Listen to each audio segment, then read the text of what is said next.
There's an issue in Telegram where users are unable to translate messages. When trying to use the translate option, an error notification appears stating, "Translations are currently unavailable" or "Translation failed."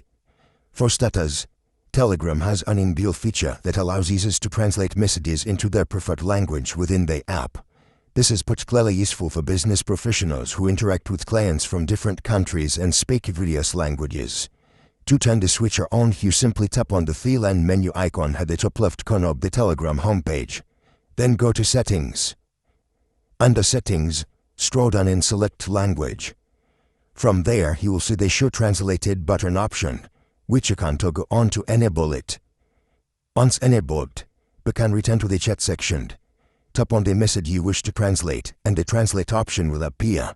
However, as of now, this translation feature is temporarily unavailable. The exact reason for this is unclear, but according to unofficial Telegram's X handle, they are aware of the issue and are making technical fixes, so their statement reads, "A translation feature is temporarily unavailable while we make some technical fixes. We apologize for the inconvenience. It should be available soon." So that means in the meantime, you can use alternative services like Google Translate while waiting for Telegram to resolve this problem.